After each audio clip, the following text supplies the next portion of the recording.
just do this over. Went to OCC, got a 3.2 GPA, had a partial scholarship here, and hey, I'm here. Oh, I didn't know you was on partial scholarship. Yeah, bro. Got a partial scholarship. Like, I was not playing. Good shit. I didn't know that. Fact. That's a fact. Damn, I learned some new stuff on this podcast. That's a fact.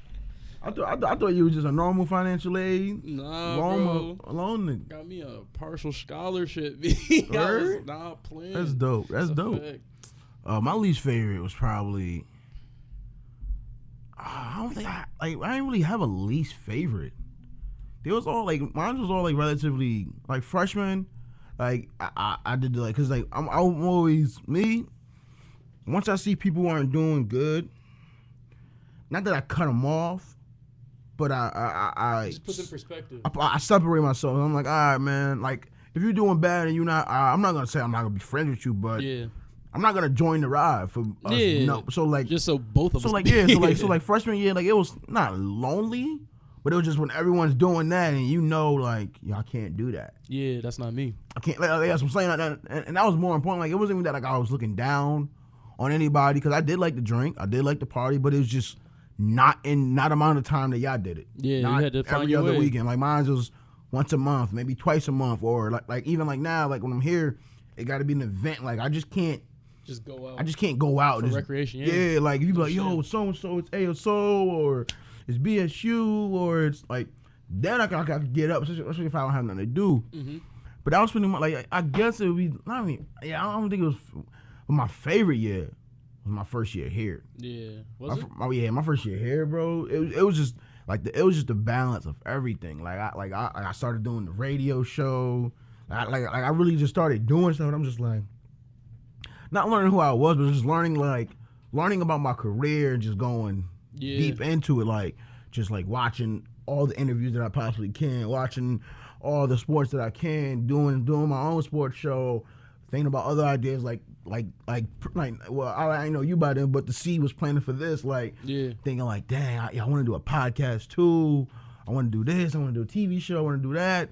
So a lot of the stuff, and then I met all the friends that I met here. We was in the suite in Daga. Mm-hmm. Like those was like dope. Cause it didn't matter. The suite was probably the dopest thing, just cause like you was just like at any time you could just walk out into in the living room and you just had 3 dudes that was all like you. Yeah. And then you could really like trade stories and talk about stuff and bond and like everybody in the squad like me and Harold used to argue literally up until like 4 a.m. about the dumbest thing, although like literally me and Harold will argue over like a 0.1% or something. If like I would like if Harold could be like, oh, so and so is probably better than something. I'd be like, probably? You're really saying probably right now, bro? It's most certainly. Like definitely, we would argue over probably and most certainly. Like that's how much time we had on our free head, on our hands, and I was just like, yo. And then I remember like and then like that spring semester, Harold put me under his wing type joint. Mm-hmm. Taught me how to run Pro Tools while I was taking the radio production class. Yeah. So I learned how to finesse all that, like Pro Tools and stuff like that. So I think that was my best year, man. It was lit, man. And then I went out to like Oswego, like and then also I never thought like college was an idea for me, but it's just. Especially not at and Oswego's not even that big, but just to be at a university, like a real university. Like a super college. Yeah, town, like I just, yeah, like where like I could go on ESPN and I hear people say Oswego. Mm-hmm. It's that I never, like, and people make it sound weird because I was always not the nerd, but I was just, he's on that path. Straight and narrow. Yeah, he's on that path. He gonna do something. Yeah. I didn't really think I was gonna do it. I thought I was gonna just flame out. Yeah. Like just get to something and just be like, yo, I can't do this. And just flame out. Go back home. UPS was hiring, like Biggie said. That's a fact. That's a fact. That's real. And then like at TC3, I was killing it there. 3.7, Dean's List, all that, because I was just so motivated. Because I was just like, I think Big Sean had a lyric. He was like, they plotting on you, waiting for you to move back home with your mom. Some line like that, I think. Mm-hmm. And I was like, yo, they really could be. They really are. They really could be doing that to me right now. Mm-hmm. So I was just like, nah, man, I'm busting my butt, bro. I'm like, yo, 3.7, my first semester. Then I got like a 3.5 the next semester. So Dean's List is lower than President. So Dean's List both times, and then my mom got sick, and I'm just like, oh, this is where it happens at. This is the gut punch. I'm like, oh man. So I'm like, all right, now I do gotta go back, but I'm like, I gotta make sure everyone, like, literally people like, oh, you're back. I'm like, no, but my GPA was 3.7. Like literally, like that was like the one time I was throwing my GPA out. Like, everyone, you had to though, because I wanted to make sure everybody knew it wasn't no. I'm not here because I got kicked out. I'm here because my mom. I literally like I came back here. I got a job at Kmart. I started paying not rent, but equivalent to rent. Like I was paying the food bill so she could like take care of the whole rent, type stuff like that. So in theory, and then I was paying obviously I was paying my phone bill and stuff like that. So I started paying like bills, had a job, had school going on. I'm just like, all right. And then I transferred here. I was just like, yo, I really did it. Like, I'm really at a university. Yeah, really made it. That's how it was, bro. Yo, it was basically kind of the same way for me too, though. Cause I remember, from OCC, I was actually doing really good. I was doing really good at OCC. Yeah. But like I got my diploma and I was like, dude, I'm not satisfied with this. This is an associate's degree. Like, this is nothing. So then like, and it's kind of crazy how it's like God put you in places for reasons. Because when I was at OCC, my mom got diagnosed with breast cancer, and she already had MS. So bro, I was so depressed. And I was so scared. I'm like, damn, like, what the fuck am I gonna do? Like, so and then I would take her to chemotherapy. I was driving without a license at this time. I remember this because I had got 2 tickets, and I had to give the cop a sob story while I was driving so fast. But like, I would take my mom to chemotherapy. She would go to sleep, wake up, and then I had to watch her shave her head, and I had to watch her like cry through the crib sometimes, and wake her up. And every 4 hours, so you take her medicine, and it was just so much. Question about the chemo. Why do they shave their head? Like, I never.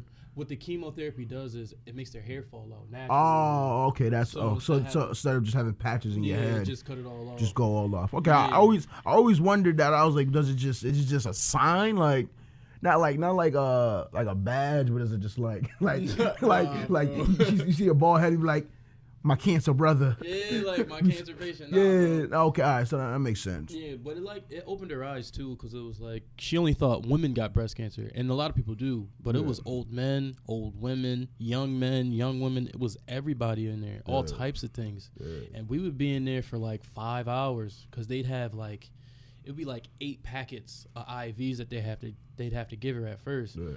Man, I remember one time I just cried. I was like, damn, Mom. No, that's crazy. Where you 5 foot and they putting all this shit in you, like, Mom. Like, but she got through that, and when you was at Alfred, well, when you at OCC, you was commuting. Yeah. But like at Alfred, like I know, like for like me, like the scariest thing for me, where like and then like when I was at TC3, and like now that I know my mom's health is good, I could keep it on like vibrate. Yeah. But like I remember I used to always have my phone on like noise.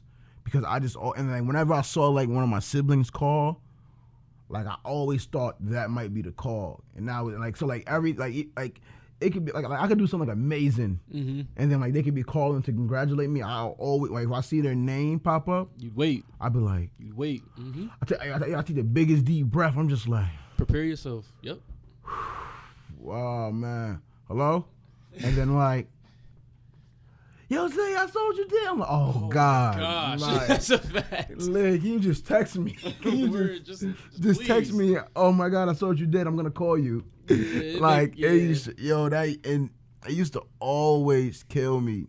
I mean, nah, I didn't have to at Alfred State. Alfred, she didn't have it. Nah, not as much. Okay. But OCC, please believe, I was definitely like, okay, what does this mean? What does this mean? What does this mean? Okay, she has an operation this day. Well, why are they calling me this day to tell me what? I don't get it. Why? Stop calling me. You know what? Yeah. I'm not. And I stopped answering my phone for like 3 weeks straight. Yeah, my mom had what number is she up to now?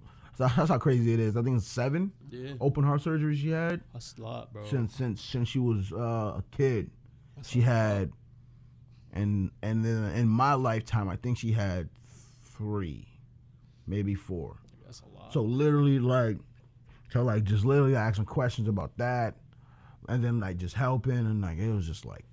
It was so stressful. Oh, dude, like even like to this day, like I hate hospitals. That's a fact. I've never liked them. I never liked them. And then I remember like when they first happened, when they started happening, like my sisters, it happened to them before. Yeah. When they was in the city, but me, like I'm like, yo, this is crazy. Like, y'all knew mom was like almost dying. Like, what? Like, tell me. Like middle school, I'm like, yo, this is crazy. And then like I just wouldn't go to the hospital.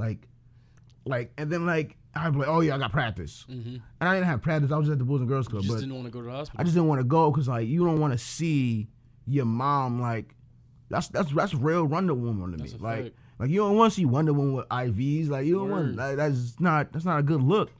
Like, and then she was staying there for like weeks, and I'll probably go like twice. Like in like a 2-week span, I'll go twice. But like I'll call my mom, talk to her and stuff like that. But it just the sight of seeing it just it's crazy. Turned it turned my skin inside out. Like it was just I was just like, God. Man, you ain't the only one. I never went to the hospital. I used to go to the hospital like once, maybe. But I always used to think of the hospital, this is where people die at. I'm not about to just go see death over and over and over again. Like it doesn't make any sense to me. I'm not doing it. I've seen like if you really think about it, I've been to more funerals of people that are my age than I've been to weddings and graduations.